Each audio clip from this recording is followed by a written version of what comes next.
Welcome to God and Country Biblical Exposition. For the last 2 weeks, I've been doing a series entitled Confronting Leftist Evangelical Support for the BLM Movement. And we can totally understand the world being taken in by the Black Lives Matter organization and movement and these protests. But to read on social media, professing Christians jumping on board, just shows how many people, even in the Christian community, are uninformed and how powerful the deceptions of this world. So by way of review, in my first program, I covered what the New Testament says to Christians about the possibility of being deceived by this world. And then I did a short exposition on 1 Peter. The Apostle Peter teaches Christians how they are to respond to injustices and persecution. And Christ's way is the opposite of the world's way. And the BLM movement shows itself to be a non-Christian movement in its ideologies and its methods. In the second program, I explained that we should not be fooled by titles. The ACLU is not about civil liberties. The People for the American Way are not about the American way. And the Black Lives Matter organization, the movement, is primarily not about the well-being of the lives of African Americans. So let me pick up where I left off. The BLM organization is a Marxist organization that has co-opted the immorality of racism to raise money, to get allies, to promote Marxism as a cure.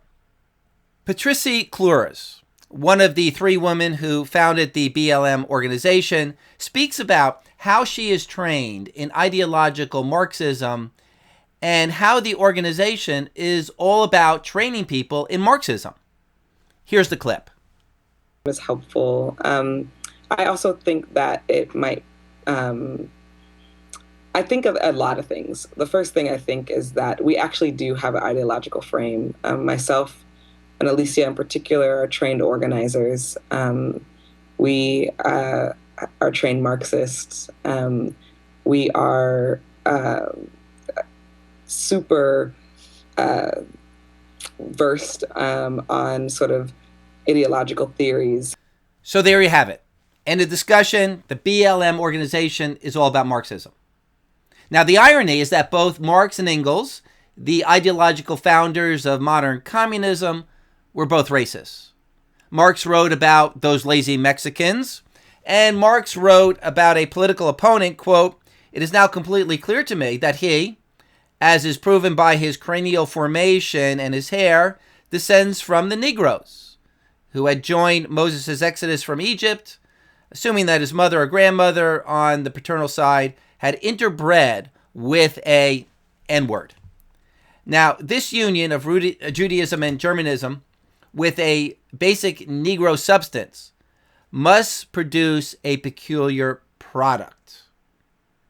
And Engels wrote, "Negroes are closer to the animal kingdom than the rest of us." So why doesn't the cancel culture cancel Karl Marx? Because the cancel culture is only about canceling people who get in the way of their power. The ideology of Marxism gives them power. So we know that the BLM organization is a Marxist organization, and we know that many of the groups fomenting these protests are liberal leftist socialists. But the claim on the left is that the BLM movement is not about Marxism. It's only about defending blacks against police brutality, and shame on you for bringing up these other issues. As a prime example, Don Lemon was interviewing the actor Terry Crews, and Crews said if BLM cares about black lives, then it should care about all of the black-on-black murders, all the violence being done in communities, black communities, over the past few weeks, even the murder of children. You have to hear this debate to appreciate it. Listen to this segment because actor and activist Terry Crews facing backlash for tweeting, "We must ensure Black Lives Matter doesn't morph into Black Lives Better." Here's how he explained it. Are all white people bad? No. Are all black people good? No. Knowing this reality, I stand on my decision to unite with good people, no matter the race, creed, or ideology. Given the number of threats against this decision, I also decide to die on this hill. Terry Crews joins me now. Terry, man, you stepped in it. You say that you're willing. You say you're willing to die on this hill. You've taken a lot of heat for this. Explain what you were thinking and why it's so important that you die on this hill. Well, then Terry Crews goes on to explain that his tweets were warnings to the radicals who are burning down everything, warnings to the racist element of BLM. And Crews said he views the protests as a very dangerous self-righteousness, like a reverse supremacy movement. Then Crews went on to say, Black Lives Matter is a great mantra, but when you talk about the organization, it's a whole different thing. They both then got into the meaning of BLM, and Don Lemon insisted that it is only about protesting police brutality. That it's like starting an organization to stop cancer, and then Crews comes along complaining that they're not addressing HIV and other issues. Well, watch this clip. The Black Lives Matter movement was started because it was talking about police brutality. If you want an all Black Lives Matter movement that talks about gun violence in communities, including, black communities, then start that movement with that name. But that's not what Black Lives Matter is about. It's not an all-encompassing. So if you're talking about, if someone started a movement that said, cancer matters, and then someone comes in and says, why aren't you talking about HIV? It's not the same thing. We're talking about cancer. So the Black Lives Matter movement is about police brutality and injustice in that manner, not about what's happening in black neighborhoods. There are people who are working on that issue. And if you want to start that issue, why don't you start it? Do you understand what I'm saying? But when you look at the organization, police brutality is not the only thing they're talking about. I know that. I agree, but that's not what the Black Lives Matter movement is about, Terry. Black Lives Matter is about police brutality and about criminal justice. It's not about what happens in communities when it comes to crime, black on black crime. So what is wrong with Don Lemon's argument? Well, first, this is Lemon's own definition of what BLM stands for. That it's only an organization against police brutality, but go to the organization itself. Go to their website and see what they stand for. They're for transgenderism, Marxism, pro-abortion, anti-family. So Don Lemon just needs to get his head out of the sand. And secondly, the name and slogan is not Blacks Against Police Brutality. The slogan is Black Lives Matter, and they are stating a moral position that black lives have value. As Crews said, it has to be all Black Lives Matter. If they claim that this moral imperative is their focus, they need to be consistent and live up to it. A few cases where police have shot unarmed black men is nothing compared to the 250,000 black babies aborted every year and the 8,000 black on black homicides. What's odd is that Don Lemon thinks that it's okay for the BLM organization and the protesters to ignore the high rates of abortion and black on black murder in the black community. Why is it ignored? Well, partly because it doesn't fit the narrative of victimization and the tearing down of the American system. The leftists behind this movement don't want to address any other problems with the black community because this movement is really about blaming other people. And that's really hard to do if you take on the issue of abortion and black on black murders in the black community. Here's another video of a man who interrupts a news interview with the mayor of Rochester. And he points out that, sure, the people will show up to protest the police. The whites will show up with the blacks to join in protest against the police. But nobody is protesting the murder of black people. Nobody wants anything to do with that. Here's the clip. This was a white police officer gunning down 3 blacks and injuring 4. Wilson High School will be set on fire, and every black leader, every community leader will be up here. Black Lives Matter, hands up. Blacks are murdering blacks every 32 hours since June. I've been in this town all my life. I'm 56 years old. I am afraid of being shot and gunned down by a black. Again, if this was a white police officer shooting and killing 3 blacks, people would be out here, the school would be on fire, people would be coming forward saying, I saw this white police officer. But because it's black on black crime, it is socially acceptable for blacks not to talk to the police. It is appalling. And every 32 hours since June, blacks been murdering blacks. And y'all guys got to do a better job. Thank you, sir. But I'm out here. So thank you for being out here. So I show you these clips so you can hear the voices of those who are being silenced. BLM is not about fighting racism, but about the entire leftist agenda, using the accusation of racism as a pretext to indict America, and I'll deal with that subject later. But even if BLM was just anti-racism, it's still wrong in its basic assumptions. It's a movement and an organization that is built on and promoting a lie. First, creating group identities and stereotypical social classes based on the color of people's skin. Racists and race hustlers have been doing this for quite some time. But the fact is, blacks and whites are not homogeneous, uniform groups. There are many blacks who have more in common with whites than other blacks, and there are many whites who have more in common with blacks than other whites. Education, lifestyle choices, and most important, one's relationship with God defines and separates people way more than the color of their skin. A Christian black man and a Christian white man have more in common than non-Christian and Christian black men. The real division between mankind is whether you're in Christ or not in Christ. The Word of God states that this is the only distinction that matters. And those who ignore, suppress, or substitute that important biblical distinction by claiming that other distinctions are primary, and those who teach people to find their identity in the color of their skin are false teachers. Those who try to divide up people by the color of their skin are shallow, unspiritual, carnal, fleshly men. What matters is whether you're born again or not born again. And woe to anyone who doesn't teach that distinction. This is Paul's point in the book of Colossians concerning ideologues who try to take away from the preeminence of Christ and the new birth. Those who take people captive through philosophy and empty deception, according to the traditions of men, according to the elementary principles of the world, rather than according to Christ. And one of the false elementary principles of this world is making the priority or dividing men up according to the color of their skin.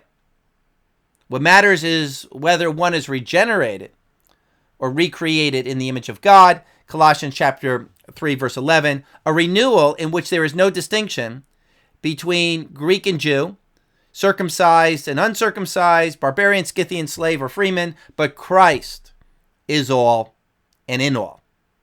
So the first lie in BLM is finding classification or identity in skin color. As has been well said, Black Lives Matter, but it's not because they're black. The second lie this whole movement is built upon is blame, claiming that all the disparities between black and whites, this false classification to begin with, must be due to racism. That personal dysfunction, lack of success, are the faults of others. So in my latest program, I addressed these lies. However, I probably didn't clearly enumerate these points, but it's really helpful to cut through the rhetoric and expose the false premises of this movement. Number one, identity based on the color of people's skin, and number two, the blame game.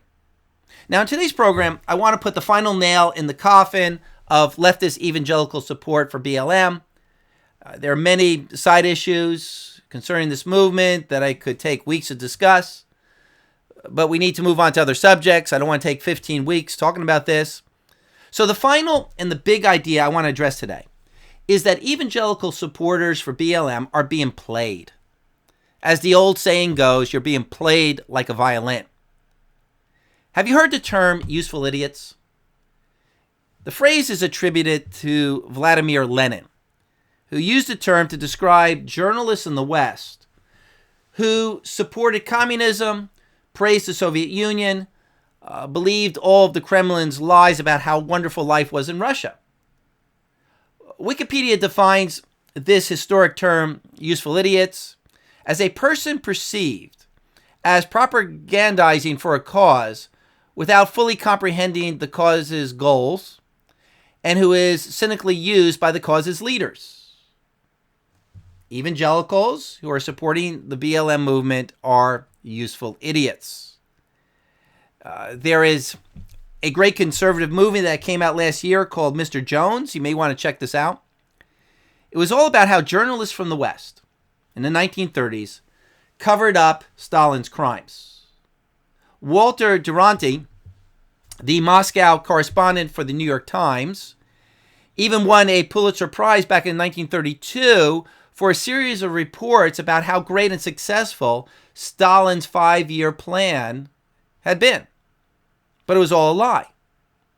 These Western journalists were all useful idiots promoting the lie of communism, having no idea what they're talking about. So here are all of these white college students, millennials posting on social media their support for BLM and showing up at these protests to virtue signal to show that they're not racist. 6 out of 7 of the protesters for BLM are white young people. Most of the black community has enough common sense to see through this nonsense and not show up. Robert Johnson, the founder of Black Entertainment, did an interview a couple weeks ago, and his comments give us some good perspective on the black community. During the interview, Johnson said that those who are destroying statues across the country have the mistaken assumption that black people are sitting around cheering for them, saying, "Oh my God, look at these white people. They're doing something so important for us." Black people, in my opinion, laugh at white people who do this. The same way they laugh at white people who say, we got to take off TV shows like Dukes of Hazzard. I bet you if you go back and look at the Nielsen ratings, when the Dukes of Hazzard was on television, I bet you it had a huge black viewing population. Then Johnson went on to mock HBO for taking down Gone with the Wind and then putting it back up with a disclaimer. Johnson said, why do you need a disclaimer with Gone with the Wind? As if black people think that we believe slavery was like Gone with the Wind? Who are you trying to convince? Johnson also said, white Americans who think that by doing emotionally or drastic things that black people will look at them and think, oh, these white people love us. Black people don't give a damn. Look, the people who are basically tearing down statues, trying to make a statement, are basically borderline anarchists. The way I look at it, they really have no agenda other than the idea we're going to topple a statue. It's not going to give kids whose parents can't afford college money to go to college. It's not going to close the labor gap between black and white. It's not going to take people off of welfare and food stamps. And then Johnson goes on to criticize the white privilege movement and those who get on social media and apologize for being white. He said, that to me is the silliest expression of white privilege that exists in this country. The notion that celebrities could get on Twitter and say, oh my God, I'm sorry that I'm white. I don't find any black people getting on Twitter and saying, oh, I'm sorry I'm black. My thing is embrace being white and just do the right thing.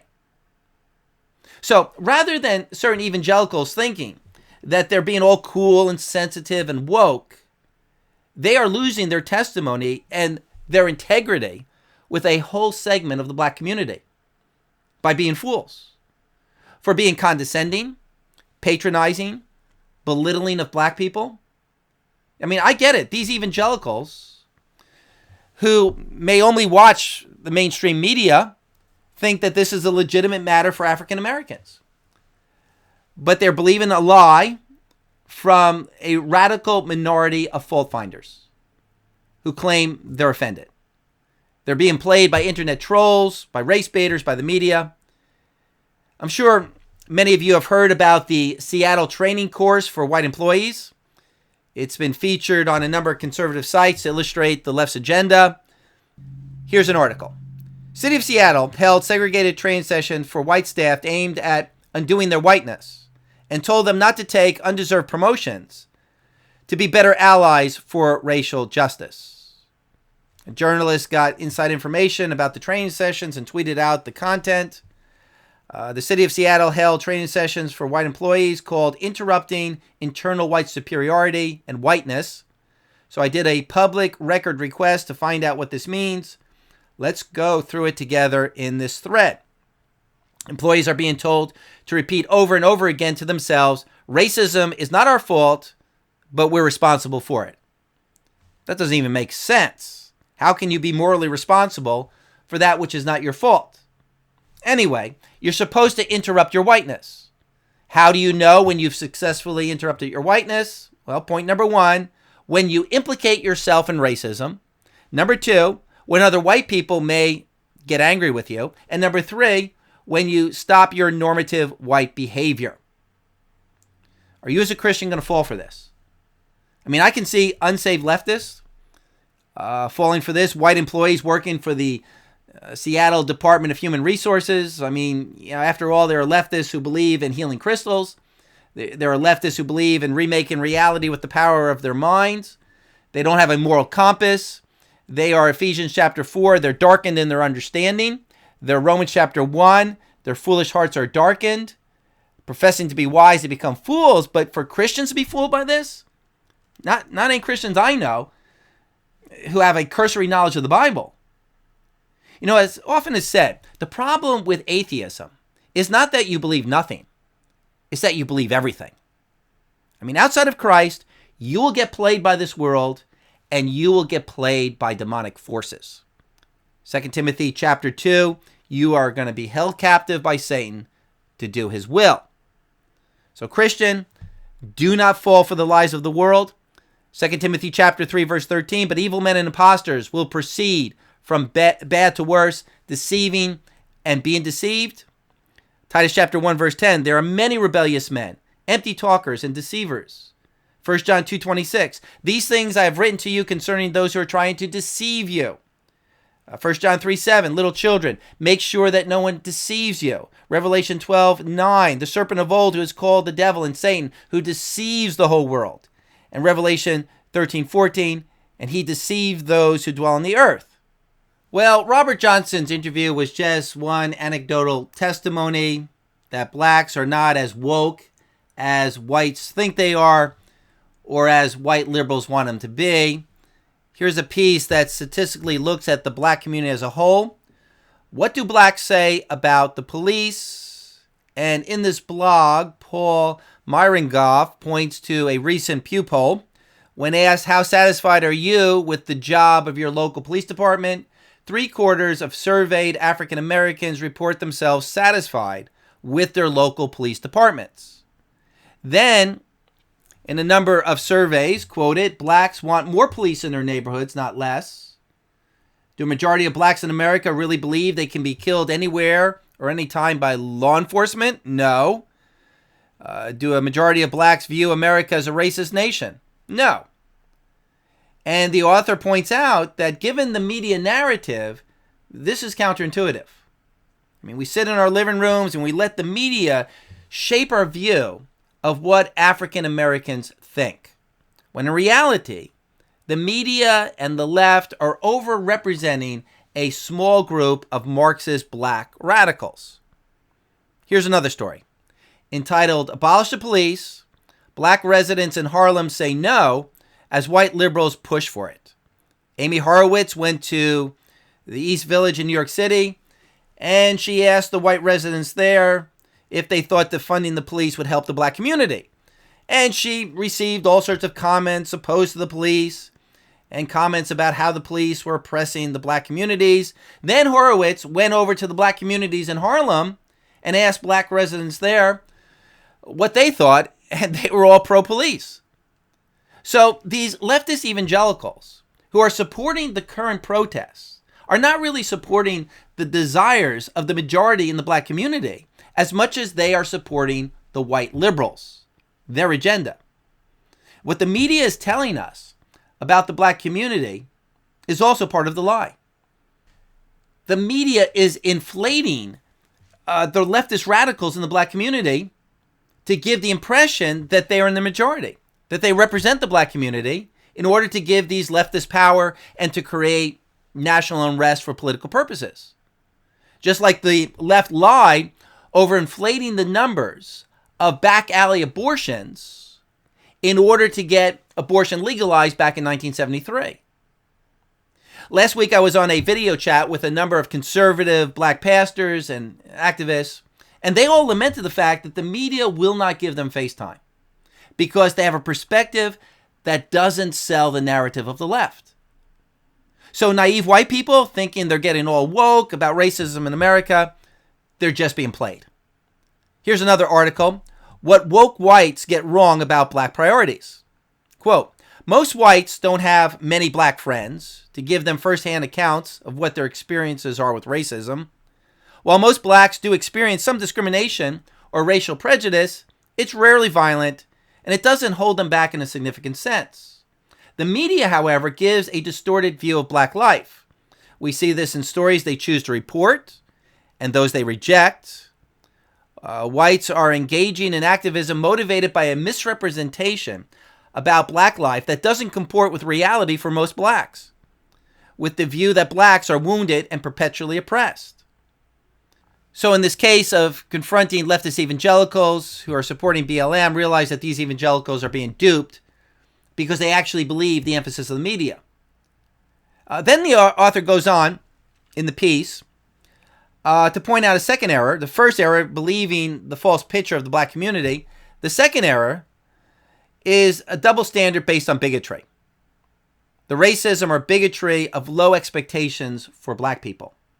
Quote, this month's protest started out as a black movement against police brutality, but they have a different look now. In many cases, whites have taken over. They apologize for their white privilege. To find out, I had to hear what whites were saying. I listened to the protesters, talked with my white friends, and read articles and posts on social media. What I found was white people overwhelmingly depicting black people as desperate and defeated, with no way of pulling themselves out of their misery. That's when I realized that white wokeness is a new factor in our national life. It has been embedded into the consciousness of whites that blacks are all the same and they all face impossible barriers to improvement. So this is an interesting take on why whites are being played by the race baiters. Because some whites, with a condescending attitude toward blacks, assume that blacks can't help themselves. That white people need to give additional excuses and allowances for dysfunction in black communities, which they would never give to other white people, to Asian people, or to Hispanics. And this is called soft racism, where the whites on the left think that they are better than blacks in their ability to keep moral standards. And so they allow there to be a double standard for blacks. You know, it kind of reminds me of liberal, permissive parents who are always making excuses for the bad behavior of their children. But on the other hand, conservatives who don't think in terms of racism or white superiority have the same expectations for black people as they do for everyone else. Everyone is to be held accountable to the same moral standards of the Word of God. So maybe one part of the explanation why some white people are being played by the BLM movement is the soft racism of low expectations. You know, this is something that could take an entire program to cover. But nevertheless, the main reason why evangelicals are being played is simply because they're deceived by the rhetoric of the movement. Here's an op-ed piece by Alan West, the black congressman from Florida, a black man's letter to Black Lives Matter. I do not need to qualify my being black based on some predetermined ideological agenda.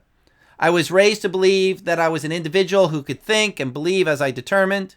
I was taught that America is a place where regardless of where you're born, where you came from, there is an equality of opportunity. That equality of opportunity has enabled me to attain immense success for myself and set the conditions for the success of my two daughters. My wife, Angela, an accomplished former marketing professional and financial advisor. And now I teach our daughters about the perils of equality of outcomes and those who cleverly disguise that intent with their cries of social justice. With this being stated, I am tired of our nation cowering, appeasing, acquiescing, and surrendering to this absurd organization calling itself Black Lives Matter. There's nothing true or sincere about this ideologically aligned, progressive socialist, cultural Marxist organization. BLM is just another leftist organization created by the same ilk of progressive socialists who created the NAACP. When one reviews the goals and the objectives of BLM, they have nothing to do with the real issues facing the black community in America. The focus of BLM is to cleverly advance the leftist ideological agenda under the guise of a witty name that forces people into guilt and shame, unquote, Alan West. Well, there's so much more to cover here. But the bottom line is that BLM is a Marxist organization that uses racism as a cover. Here's a good quote. The left doesn't want to solve the problem of racism as much as they want to run on the problem of racism to accomplish many other objectives. And the Bible tells us that this is the method of the wicked. To hijack other people's pains and troubles, to find fault in order to gain power. Jude 16, they're grumblers, they're fault finders, these false teachers. And they will create grievances in order to gain power. And they will even take grievances that have some legitimacy and blow them out of proportion. Remember Absalom, the son of King David? He wanted to become king and overthrow his father. 2 Samuel 15. Now it came about that after this, Absalom provided for himself a chariot and horses and 50 men as runners before him. Absalom used to rise early and stand beside the way of the gate. And when any man had a suit to come to the king for judgment, Absalom would call to him and say, "From what city are you come from?" And he would say, "Your servant is from one of the tribes of Israel." Then Absalom would say to him, "See, your claims are good and right, but no man listens to you on the part of the king." Moreover, Absalom would say, "Oh, that one would appoint me judge in the land. Then every man who has any suit or case could come to me, and I would give him justice." And when a man came near and bowed himself before Absalom, Absalom would put out his hand, take hold of him, and kiss him. In this manner, Absalom dealt with all Israel who came to the king for judgment. So Absalom stole away the hearts of the men of Israel. Absalom was playing the people. Absalom wanted power for himself. He wanted people to bow down to him. In order to take power away from the current system, you have to criticize it in some way. The founding Christian principles in America and our Constitution have to be criticized in some way to delegitimize it in the minds of the people. Just like the Bolsheviks had to delegitimize the Tsar of Russia in order to overthrow the Tsar. They had to claim that their social system, communism, would result in a better life, a utopia. So what does the left have against Christian America? What fault can they complain about that everyone finds morally offensive? Racism. America, like every other country in the world, had a racism problem that needed to be overcome. And it was overcome because America had Christian values. But the ungodly, who are actually the cause of racism in the first place, now want to keep that indictment of racism going in order to criticize, indict, overthrow America in the present. The Christian satire site, the Babylon Bee, has a great piece explaining the left's need to find something to find fault with. The title, "Nation that kills 3,000 babies a day feels morally superior to slave owners from 200 years ago." Leftists who support killing 3,000 babies a day were trying to virtue signal, but quickly ran into a problem. There was no one alive to whom they could feel morally superior. So the movement was forced to look to people from 200 years ago to find someone they could somewhat credibly criticize for moral failings. Quote, "We had a tough time finding people we could feel superior to that are currently living," said Leaf Rivers, a white BLM activist in Portland, as he Googled how to tear down a statue if you don't have any muscle. "So we were forced to turn to the archives. Sure enough, we feel a lot better about our moral issues when we compare ourselves to the moral failings of people from a century ago. It's the only way to keep a sense of self-righteousness. Look at how much better we are than these people from hundreds of years ago, the baby murderer supporters shouted as the statue of Frederick Douglass came tumbling to the ground. Their virtue signaling accomplished. Then they returned to protesting for a woman's right to kill her unborn baby at any time for any reason. Well, that's a great point from the Babylon Bee. It's really self-righteousness. It's Matthew chapter 7, trying to take the speck out of your brother's eye when you have a beam in your own eye. These protesters are the most self-righteous, unrepentant people on earth. They approve of all sorts of evil, but you're a racist. In short, what's really going on here is a war against God. This is Psalm chapter 2. The nations are in uproar and the people devise a vain thing. The kings of the earth, they take their stand, and the rulers take counsel together against the Lord and against his anointed, saying, let us tear their fetters apart and cast away their cords from us. They want to do away with the law of God. And what they're trying to do is tear down the Christian culture and Christian law in America. The ungodly want a society without Christian values, without personal responsibility and accountability, without work, without family, without marriage, without morality. And in order to do this, in order to change America, they have to indict it in some way. And they have to have a moral position to consider themselves superior. And the tool to do this is to claim that America is racist, morally wrong, but our communism, our transgenderism is morally right. This is what the whole 1619 Project is all about, teaching young people that American values, the American founding is illegitimate because our nation was supposedly started on racism. So do you see the ultimate goal here? Don't be naive. This is not about racism.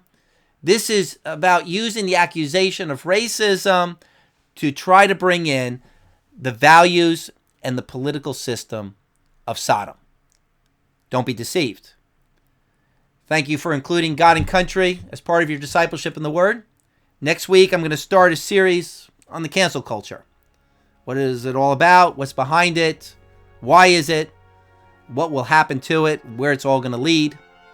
So keep the faith, stand firm in the Lord, and may Jesus Christ reign.